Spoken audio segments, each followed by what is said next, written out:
इस एडवेंचरस कहानी की शुरुआत होती है स्टेफनी और एली नाम की दो टूरिस्ट को दिखाते हुए, जो कि अपनी छुट्टियां मनाने के लिए अमेरिका से अर्जेंटीना आए थे। उन्हें इस जगह पर कई हफ्ते बीत गए होते हैं और काफी ज्यादा एक्सप्लोरेशन उन्होंने कर ली थी। अब उनमें से एली बहुत ही ज्यादा एक्सट्रोवर्ट होती है, वहीं स्टेफनी उसके कंपेयर में थोड़ी सी शाय होती है और जल्दी किसी से घुलती मिलती नहीं थी। फिलहाल उन दोनों को उस जगह पर कुछ ही दिन बिताने होते हैं। उसके बाद उनकी रिटर्न फ्लाइट होती है जिससे वो वापस अमेरिका में चले जाएंगे और दोनों मिलकर यही सोच रहे होते हैं कि बचे हुए दिन भी वो बड़े अच्छी तरीके से बिताएं। लेकिन उन दोनों को ये अंदाजा बिल्कुल नहीं था कि आगे क्या क्या होने वाला है। अब वो दोनों ट्रेवल करते हुए सीधा एक बहुत ही पुराने गांव के पास पहुंच जाते हैं। ये गांव पहले तो उन्हें वीरान लग रहा था, लेकिन फिर जाकर वहाँ के कुछ रहवासी उससे दिखाई देने लगे। उन्हें तो एक लेडी भी मिलती है जो किसी के ग्रेव के ऊपर कुछ तो कर रही थी। अब वो लेडी पता नहीं क्यों इन दोनों लड़कियों को बड़े ध्यान से देखने लगी, जैसे लग रहा था कि वो उनके ऊपर नजर रख रही है। सिर्फ इतना ही नहीं, वहाँ के आसपास के लोग भी उसे घूर कर देखते हैं। एली और स्टेफनी यही सोच रहे थे कि ये इसलिए क्योंकि वो वहाँ की लोकल लैंग्वेज उतनी अच्छी तरीके से नहीं जानते और हो सकता है कि हर एक टूरिस्ट को ये गांव वाले ऐसे ही देखते हो। यही एक जगह बची होती है जिसे कि उन दोनों ने एक्सप्लोर नहीं किया था, तो इस वजह से वो वहाँ पर घूमने लगे।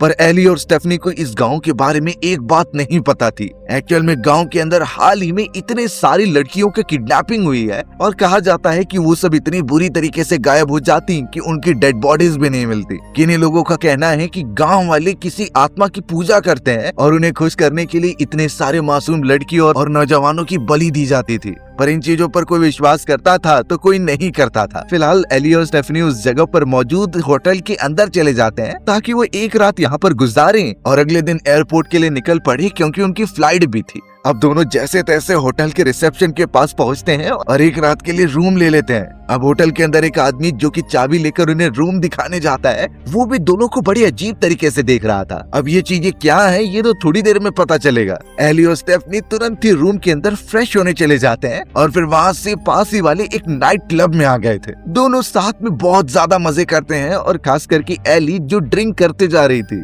वो तो पूरी तरीके से नशे में हो जाती है। वहीं स्टेफनी एकदम शांत बैठी हुई थी जैसे उसे कोई दोस्त बनाने ही नहीं है। एली को तो वहाँ मौजूद एक लोकल लड़का अफेक्शन दिखाता है जिसकी तरफ वो अट्रैक्ट होती चली गई। वो तो सीधा उसके साथ जाकर फ्लर्ट करने लगी होती है और वो लड़का भी बिल्कुल चांस नहीं छोड़ रहा था। अब ये चीजें देखने के बाद स्टेफनी को काफी बुरा लगता है क्योंकि वो अकेली हो चुकी है और एली इस तरीके से उसके लिए किसी दूसरे लड़के की तरफ जा रही है। बाहर निकलने पर भी एली और वो अनजान लड़का एक दूसरे से चिपक ही रहे थे। एक समय तक स्टेफनी उन्हें देखते रह गई, लेकिन बाद में वो एली को कहती है कि काफी रात हो चुकी है, हमें अपने होटल वापस चलना चाहिए। लेकिन पता चला कि एली और ज्यादा मजे करना चाहती है। अब उन दोनों की अफेक्शन इतनी ज्यादा बढ़ गई कि स्टेफनी एकदम फ्रस्ट्रेट होकर वहाँ से निकल जाती है। वो चुपचाप होटल के रूम में आई और काफी थकने के कारण उससे नींद आ गई थी। कुछ घंटों बाद जब स्टेफनी की आंखें खुलती हैं रूम के अंदर तो वो देख पाती है कि एली अभी तक नहीं आई है। वो तुरंत ही खिड़की खोलकर नाइट क्लब के सामने देखती है तो पता चला एली और वो अनजान लड़का एक दूसरे के साथ अभी भी लगे हैं। लेकिन अब साफ नोटिस किया जा रहा था कि वो लड़का एली पर जबरदस्ती कर रहा है। एली मना भी कर रही थी लेकिन वो लड़का मानता ही नहीं। एक समय पर लगा कि वो लड़का एली पर हमला कर देगा,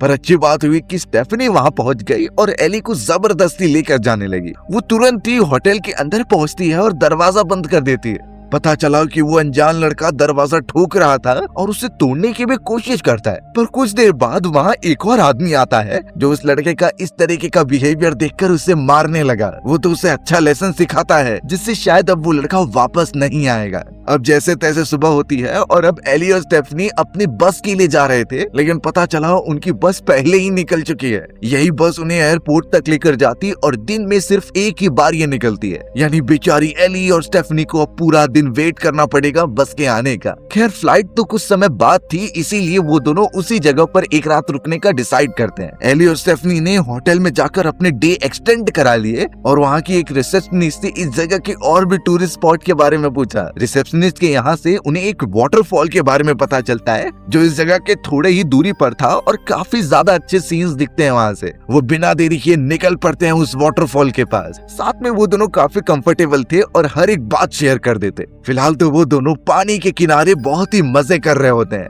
अब एली और स्टेफनी थोड़ा नहाने के बाद जब उस पानी के किनारे थोड़ा आराम करने लग जाते हैं तो स्टेफनी को अपने पुराने बॉयफ्रेंड की याद आने लगी। वो तो एली से कहती है कि उसे शायद अपने बॉयफ्रेंड को छोड़ना नहीं चाहिए था, क्योंकि भले ही कितने भी झगड़े उनके बीच में हुए थे वो हमेशा स्टेफनी के साथ ही रहा था। इसलिए अब स्टेफनी यही सोच रही होती है कि वो अपने एक्स बॉयफ्रेंड के पास चले जाए। एली ने जब ये सुना तो वो उसे पूरी तरीके से मना कर रही थी, क्योंकि वो लड़का उसके लिए सही नहीं है। दोनों के बीच में अब काफी ज्यादा बहस होने लगी कि स्टेफनी के लिए आखिरकार क्या बुरा है और क्या नहीं। स्टेफनी को खुद के डिसीजन खुद ही लेने होंगे। जिस तरीके से एली एक्सट्रोवर्ट है वैसे ही स्टेफनी भी बनना चाहती थी। इसलिए अब उन दोनों के बीच में काफी झगड़े होते हैं, जिससे कि स्टेफनी वहाँ से दूर जाने लगी। यानी उसने इतने सुनसान जगह पर अपनी बेस्ट फ्रेंड एली को अकेला छोड़ दिया था। पर थोड़ी दूर जाते ही उसे अपनी गलती की रियलाइजेशन होती है। स्टेफनी तो कुछ देर में एली को मैसेज करके माफी मांगती है और कहती है कि हम पास ही वाले एक होटल में मिलेंगे, वहीं पर साइकिलिंग करके आ जाओ और फिर हम आगे की जर्नी तय करते हैं। एली सब समझ गई थी और वो शायद खुश भी होती है कि उनके बीच ज्यादा दूरियां नहीं आई हैं। बेचारी स्टेफनी तो वहाँ से निकल गई, पर एली के सामने अचानक कोई आ जाता है। वो इतना खतरनाक था कि तुरंत ही एली को उठाकर अपने साथ लेकर जाने लगा। पर स्टेफनी तो निकल गई थी, वो भला कैसे सुनेगी। वहाँ पर कोई अनजान आदमी था जो एली को पकड़कर जबरदस्ती अपने साथ लेकर जाता है। अब कुछ देर बाद स्टेफनी जब बताए गए लोकेशन पर साइकिल लेकर पहुंच जाती है तो वो लगातार कॉल कर रही थी एली को, क्योंकि अब तक ना तो उसकी साइकिल दिखाई देती है और ना ही वो पहुंची है।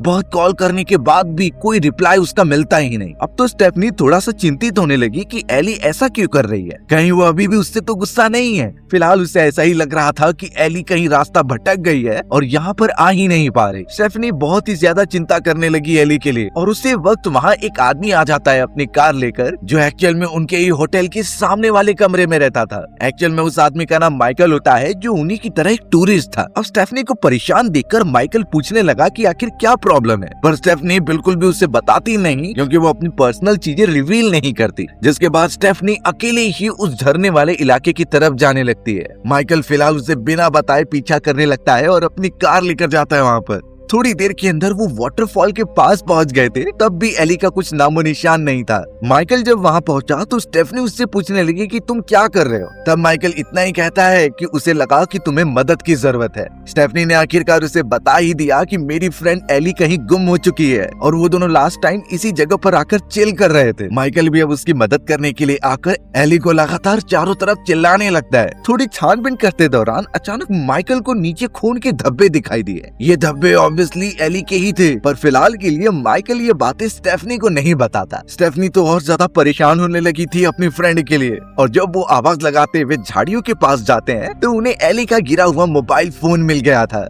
यानी इसी वजह से स्टेफनी जितने बार भी कॉल कर रही थी वो फोन पर कुछ जाता ही नहीं। इससे अब दोनों को कंफर्मेशन मिल गई थी कि जरूर एली के साथ कुछ गलत हुआ है। वो दोनों बिना देरी किए पुलिस ऑफिसर्स को कॉल कर देते हैं। एक ऑफिसर घटना स्थल पर पहुंच भी गया था, और जब वो अपनी छानबीन करते दौरान स्टेफनी से एली के बारे में पूछता है तो उसकी फोटो दिखाने के साथ साथ उसके बिहेवियर के बारे में भी बताती है। पर ऑफिसर ने स्टेफनी से पूछा कि इस सुनसान जगह पर तुमने उसे अकेला क्यों छोड़ा। तब स्टेफनी बहुत ही ज्यादा निराश होकर सच बताने लग जाती है कि मेरा और एली के बीच में छोटा झगड़ा हो गया था, इसीलिए मैं गुस्सा होकर दूर चली गई थी, लेकिन उसके बाद से ही एली गायब हो गई है और मिल नहीं रही। पुलिस ऑफिसर तो यही सोचने लगा कि जरूर एली स्टेफनी से गुस्सा है, इसलिए वो वापस नहीं आ रही, तो इसीलिए वो केस को ज्यादा सीरियसली नहीं लेता। वो पुलिस ऑफिसर तो ये भी बताने लगा था कि जरूर एली उसी तरीके से गायब हुई होगी जिस तरीके से इस गांव में अक्सर लड़कियां गायब होती हैं। अब ऑफिसर ये कहता है कि जब तक एली वापस नहीं आएगी तब तक हम छानबीन शुरू नहीं कर सकते। स्टेफनी तो इस पर बहुत ज्यादा गुस्सा होने लगी ऑफिसर के ऊपर, और वो सख्त एक्शन लेने के लिए बोल रही थी।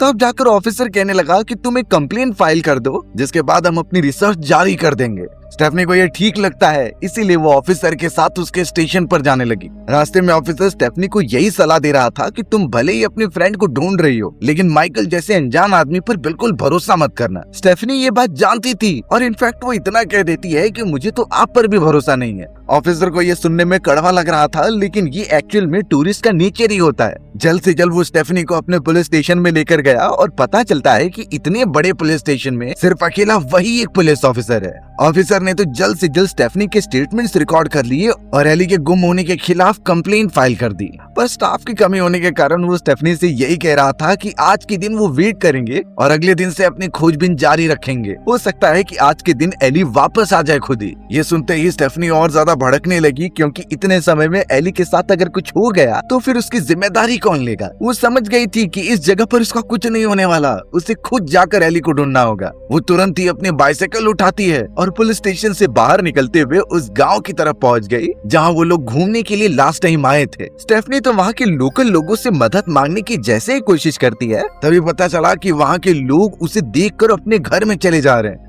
यानी वो स्टेफनी को सीधा इग्नोर कर रहे थे, जैसे कि वो स्टेफनी से कुछ छुपा रहे हैं और नहीं चाहते कि उसे कानों कान खबर हो। बहुत जगह पर कोशिश करने के बाद बेचारी स्टेफनी को कुछ हाथ नहीं लगता। वो तो अपनी फ्रेंड के लिए बहुत ज्यादा चिंता कर रही थी। और अब जैसे ही वो आगे बढ़ी तो उसे वही लड़का दिखाई देता है जो लास्ट टाइम एली के साथ नाइट क्लब में छेड़छाड़ कर रहा था। स्टेफनी को कहीं न कहीं शक हुआ कि ये लड़का कुछ तो जानता ही होगा, इसलिए वो तुरंत ही उसे आवाज देते हुए उसके पास जाने लगी। उस लड़के ने जैसे ही स्टेफनी को देखा तो वो डर के मारे भागने लगता है। स्टेफनी भी उसका पीछा करने लगी, क्योंकि अब ये बात कंफर्म हो चुकी है कि वो जरूर कुछ जानता है। जैसे तैसे वो तो आगे बढ़ रही थी, पर वो लड़का वहाँ का लोकल आदमी था। उसे पता होता है कि किस जगह छुपना है। वो तो स्टेफनी को गुमराह करके वहाँ से भाग जाता है। स्टेफनी बेचारी अब एकदम परेशान हो चुकी थी। फिलहाल वो अपने जब होटल आती है तो पता चला उसके कमरे की कई सारी चीजों की छानबीन ली गई है और कई तो घर के बाहर फेंक दिए गए हैं। यानी इससे ये पता चलता है कि कोई तो है जिसने स्टेफनी के घर की तलाशी ली है। स्टेफनी को अब कुछ सूझ नहीं रहा था, तो वो आखिर में यही डिसाइड करती है कि वो माइकल से जाकर मदद मांगेगी।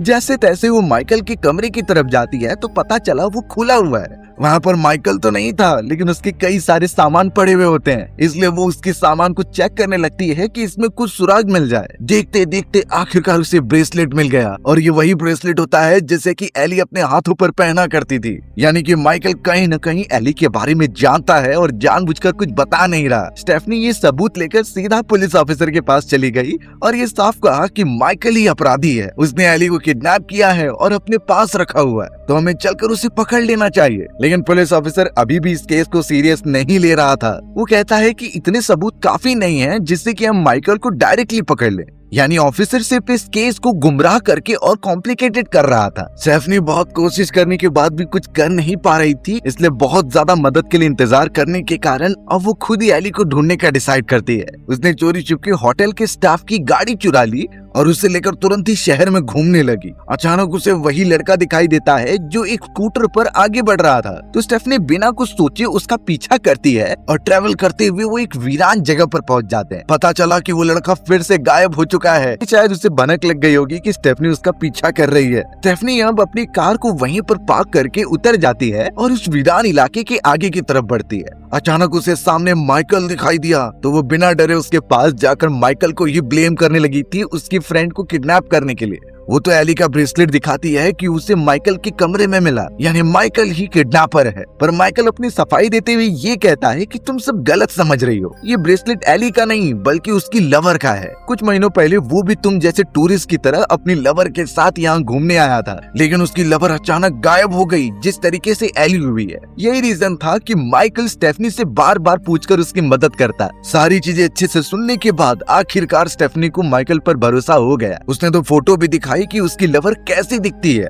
माइकल को हाल ही में पता चला था कि इस गांव के अंदर कई टूरिस्ट को एक साथ पकड़ा जाता है और उन्हें किडनैप करके कई देशों में भेजा जाता है। यानी ह्यूमन ट्रैफिकिंग नेटवर्क यहाँ पर काफी ज्यादा हैं और इसके हाई चांसेस लग रहे हैं कि मेरी लवर और एली को उसी के अंदर किडनैप करके लेकर गए हैं। ये बातें सुनते ही स्टेफनी को बहुत डर लगने लगा कि कहीं एली के साथ कुछ गलत ना हो जाए। वो तो काफी टेंशन में एकदम रोने लगी थी, जिसके बाद माइकल उसे समझाता है और यही बोल रहा था कि हमें शांति से काम लेना होगा। पुलिस ऑफिसर उनकी बिल्कुल मदद नहीं करने वाली, क्योंकि माइकल ने पहले ही ट्राई किया था और अब उनके सामने कोई भी आसार दिखाई नहीं देते कि अपने लव वंस को वो आखिर ढूंढेंगे कैसे। माइकल स्टेफनी को भरोसा दिलाता है कि अगर हम अपनी रिसर्च स्टार्ट करें तो हो सकता है कि पुलिस ऑफिसर से पहले हम किडनैपर्स के पास पहुंच जाएं, क्योंकि जरा भी देरी एली की जान को खतरा हो सकती है। इसलिए अब स्टेफनी निकल पड़ी थी उस सुनसान जगह के आगे की तरफ और माइकल भी अपनी लवर को ढूंढ रहा था। अब थोड़ी देर बाद पता चला कि वही पुलिस ऑफिसर उस जगह पर अपनी कार कार लेकर आ गया है और वो देख पा रहा था कि सामने एक और कार मौजूद है जो एक्चुअल में स्टेफनी ओनर से चुरा कर लेकर आई थी। ऑफिसर जब अंदर की तरफ आया तो माइकल उसे सामने दिखाई देता है। पूछने पर माइकल यही बताता है कि आप लोग कुछ नहीं कर रहे थे तो मैं ही अपने लवर को ढूंढने के लिए यहाँ आ गया। ऑफिसर उसे डांट रहा था कि इस तरीके से तुम फ्रीली कुछ नहीं कर सकते, इसलिए वो माइकल को अपने साथ कार में बिठाकर वहाँ से लेकर जाने लगा। लेकिन ऑफिसर को ये नहीं पता कि स्टेफनी अभी भी वहीं पर थी जो लगातार आगे बढ़ रही होती है एली को ढूंढने के लिए। अचानक उसे वही लड़के की स्कूटर दिखाई दिए जो कि पार्क हुई थी एक घर के सामने। वो घर पूरी तरीके से वीरान था, लग नहीं रहा था कि यहाँ कोई हो सकता है, पर फिर भी स्टेफनी एक बार जाकर ट्राई करती है। धीरे धीरे वो उस अजीब से घर के अंदर जाने लगी, यही सोचते हुए कि यहाँ एली मिल जाए, और लिटरली उसे किसी के चिल्लाने की आवाज आती है। वो जल्द से जल्द उस कमरे की तरफ गई तो पता चला वही अनजान सा लड़का जो कुछ समय पहले नाइट क्लब में एली के साथ जबरदस्ती कर रहा था, उसने एली को बांध कर रखा है और उसे टॉर्चर कर रहा है। एली चिल्ला रही थी मदद के लिए और इतनी दुख भरी हुई सिचुएशन स्टेफनी देख ही नहीं पाती। वो बदमाश लड़का तो किसी से फोन पर बात कर रहा था और ये कहता है कि मैं अगले दिन इस लड़की को डिलीवर कर दूंगा। सुनकर यही लगता है कि वो उसे कहीं स्मगल करने वाला है और अब तुरंत ही एली की जान बचाने के लिए वो उस जनरेटर को बंद कर देती है जिससे वो टीवी और इलेक्ट्रिसिटी चला रहा था। लड़की को जैसे ही कुछ गड़बड़ लगी तो वो जनरेटर को देखने चला जाता है। स्टेफनी इस मौके का फायदा उठाकर सीधा उस जगह पर आई और एली के हाथ पैर ओपन करके उससे छुड़वा लेती है। वो तो तुरंत ही उसे लेकर बाहर भागने लगी थी। अब ये पता चला कि वो लड़का जिसने एली को किडनैप किया था वो भी उनके पीछे भागने लगा है। एली और स्टेफनी इतना ज्यादा घबराए हुए थे कि वो पीछे मुड़कर देखते ही नहीं, पर इस तरीके से वो बच नहीं सकते ये बातें शायद एली को पता चल गई थी, इसलिए वो अपना खुद का ही एक प्लान बनाती है और उसी जगह पर रुकती है। वो बदमाश आदमी जब उनके पीछे आ ही रहा था तो एली ने लकड़ी की मदद से उसके सर पर हमला कर दिया। इससे होता यह है कि वो वहीं पर बेहोश हो गया और एली और स्टेफनी को वहाँ से भागने का मौका मिल जाता है। दोनों जैसे तैसे ट्रेवल करते हुए पास ही वाले मौजूद एक कार के अंदर आ गए और उसे चालू करने की कोशिश कर रहे थे, लेकिन उस कार की चाबी इस तरीके से मुड़ गई थी कि वो अच्छे से चालू ही नहीं होती। दोनों एकदम से परेशान हो रहे थे, लेकिन अगर क्या हो कि इस कंडीशन में कभी हम फंस जाएं, जहाँ पर हमारी कार चालू ही नहीं हो रही है, या तो कार की चाबी टूट गई है या फिर कहीं गुम हो गई है। ऐसी सिचुएशन कभी भी हमारे सामने आ सकती है, तो इससे बचने का हमेशा हमारे पास एक उपाय होना ही चाहिए। सबसे पहला तरीका होता है स्क्रू ड्राइवर और हैमर की मदद से कार को स्टार्ट करना। इसमें अब कार के अंदर जो की होल होती है उसके अंदर स्क्रू ड्राइवर डालना है और हैमर से तब तक मारना है जब तक अंदर के पिंस ब्रोक ना हो जाए। याद रहे इस टेक्निक में हमें थोड़ा अंदाजा होना जरूरी है कि कितनी अंदर तक उसे ठोकना है, क्योंकि अंदर का पिन टूटने के बाद ही वो इग्निशन होगा और कार वापस से स्टार्ट हो पाएगी। पर हद से ज्यादा ठोकने पर कार के अंदर पूरी तरीके से ब्लास्ट हो सकता है, तो इस टेक्निक को थोड़ा पढ़ने और जांचने के बाद ही अप्लाई कीजिएगा। दूसरी टेक्निक आती है हॉट वायरिंग इग्निशन। इसमें सबसे पहले हमें कार के बैटरी वाले सेक्शन में जाकर ऊपरी वाली परत हटा देनी है। वो एक कवर होता है जिसमें 2 स्क्रूज लगे होते हैं। उसे अच्छी तरीके से निकालने के बाद हमें सिर्फ बैटरी के उन दोनों वायर्स को निकालना है, जैसे कि हम एक दूसरे से जोड़कर अच्छी तरीके से कार को स्टार्ट करने की कोशिश करें।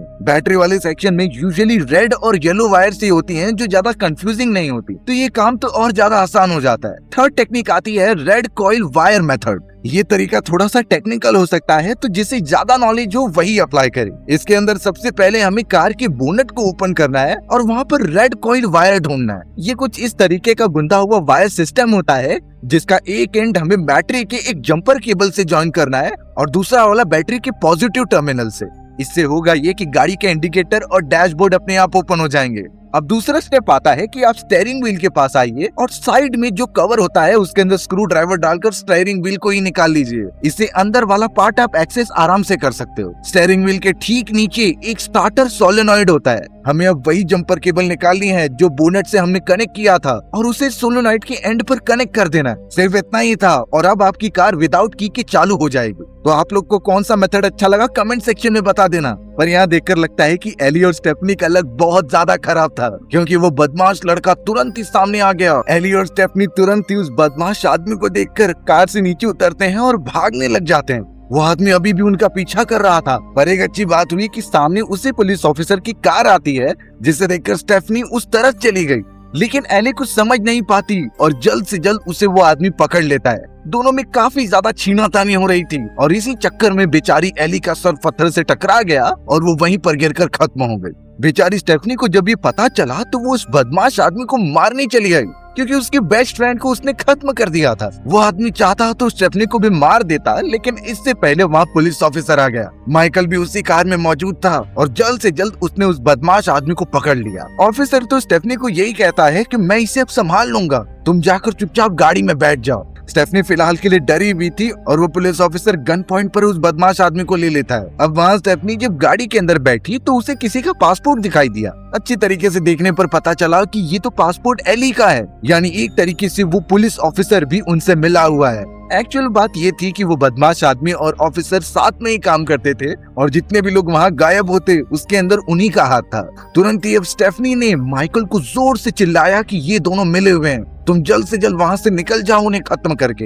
माइकल अब अपनी लवर के लिए बहुत ही ज्यादा चिंतित होने लगा था, इसीलिए वो उनकी गन छीन लेता है और उस ऑफिसर और बदमाश आदमी को पॉइंट आउट कर देता है। माइकल अपनी लवर के बारे में पूछता है पर ऑफिसर उसे बताने लगा कि वो मेरे पास ही है, लेकिन इसके बदले हमें स्टेफनी चाहिए। अब माइकल के दिमाग में कई सारी बातें घूमने लगी कि उसे स्टेफनी चाहिए या फिर अपना प्यार। काफी सोचने के बाद आखिरकार वो स्टेफनी की तरफ बड़े मायूसी तरीके से देखता है, क्योंकि वो नहीं चाहता था कि उसकी लवर खुद मर जाए, इसलिए वो स्टेफनी को उनके हवाले करने के लिए बढ़ा। लेकिन अचानक उस ऑफिसर ने एक छोटी गन निकाली जिससे कि वो माइकल को शूट करके मार देता है, यानी कि अब उन दोनों को रोकने वाला कोई भी नहीं था। वो स्टेफनी को पकड़कर अपने हाइडिंग एरिया पर लेकर चले जाते हैं। एक्चुअल में वो उसे मारने नहीं वाले थे, बल्कि जिस तरीके से पहले प्लान था कि वो एली को स्मगल करेंगे, तो अब एली की जगह स्टेफनी को वो स्मगल करेंगे। अब जल्द से जल्द वो ऑफिसर स्टेफनी को एक नाव पर लेकर आ जाता है और थोड़ा ट्रेवल करते हुए एक दूसरे आदमी के पास पहुंचा। एक्चुअल में उन्हीं लोगों को ऑफिसर स्टेफनी को बेचेगा, पर स्टेफनी जैसे तैसे वहाँ से भागने का ट्राई करती है और पानी के अंदर कूद जाती है। बट ऑब्वियस बात थी कि उसे तेज तैरना नहीं आता था। ऑफिसर उससे पहले पहुंचकर उसे पकड़ लेता है। अब तो वो सीधा उसे बेचने के लिए सामने लेकर आने लगा और वो बिजनेसमैन स्टेफनी के बदले ऑफिसर को कई सारे डॉलर्स देता है, यानी उनकी डील ऑलमोस्ट हो ही गई थी। पर वहाँ स्टेफनी उस बिजनेसमैन के मेन पार्ट पर हमला करके वहाँ से भाग चलती है। नाव किनारे पर थी तो वो सीधा फॉरेस्ट में निकल गई, पर वहाँ पीछे की तरफ पुलिस ऑफिसर गन लेकर बढ़ रहा था जिससे कि वो स्टेफनी को मार दे, क्योंकि स्टेफनी बच गई तो वो उसकी पोल खोल देगी। स्टेफनी बेचारी अब जैसे तैसे आगे बढ़ रही थी और उसे एक मछुआरा भी दिखाई दिया। वो मछुआरे की केबिन में घुसकर उससे मदद मांगने लगी और शायद वो उससे निकलने में मदद भी करता है, लेकिन सही समय पे वहाँ पुलिस ऑफिसर पहुँच गया और उसने बचे हुए एक मछुआरे को भी मार दिया। स्टेफनी की आंखों के सामने इतने लोग मरते जा रहे थे जिससे वो क्लोज आती और अब तो पूरी हद पार हो चुकी थी। ऑफिसर अब जोर जबरदस्ती करने लगा स्टेफनी के साथ। वो तो बंदूक की मदद से उसका गला दबाने का ट्राई करता है। ऑब्वियस बात थी कि वो ऑफिसर स्टेफनी से ज्यादा ताकतवर था और शुरुआत से उस पर डोमिनेट कर रहा होता है, लेकिन स्टेफनी के दिमाग में इतना गुस्सा भरा हुआ था अपनी फ्रेंड के लिए, क्योंकि इन लोगों ने उसे पूरी तरीके से मार दिया। इसीलिए वो अपनी हिम्मत जुटाती है और पूरे फोर्स से ऑफिसर को पीछे धक्का देती है। दोनों में घमासान फाइट चालू हो चुकी थी, पर स्टेफनी पीछे हटने का नाम नहीं लेती। जैसे तैसे धक्का देने के बाद आखिरकार स्टेफनी के हाथ में गन आता है और उसने बिना देखे ऑफिसर को शूट कर दिया। ऑफिसर वहीं मर गया था और स्टेफनी के मन में जरा भी गिल्ट नहीं होता। वो जैसे तैसे वहाँ से बाहर निकलती है और सुबह होने पर उसी रास्ते से आगे बढ़ती है जहाँ से वो लोग इस जगह पर अंदर आए थे। अच्छी बात हुई कि सामने से एक कार आती है जो कि मिलिट्री ऑफिसर्स की थी और वो फीमेल मिलिट्री ऑफिसर्स थे, जिन्होंने जब स्टेफनी को घायल अवस्था में देखा तो वो अपने साथ रेस्क्यू करके लेकर चले गए। और अब लगता है आखिरकार स्टेफनी की जान बच जाएगी, लेकिन वो सारी बुरी यादें और अपने बेस्ट फ्रेंड की मौत वो कभी भी भुला नहीं पाएगी और शायद अर्जेंटीना में जिस तरीके से वो ट्रेवल करने आती वैसे कभी अकेले जाएगी ही नहीं। हमारी कहानी फिलहाल के लिए यहीं पर खत्म हो जाती है। सो व्यूअर्स, अगर आपको मेरा नरेशन 1% भी अच्छा लगा होगा ना, तो वीडियो को लाइक एंड चैनल को सब्सक्राइब जरूर कर देना। मिलते हैं इसी तरीके की मजेदार कहानियों में, तब तक के लिए बाय बाय।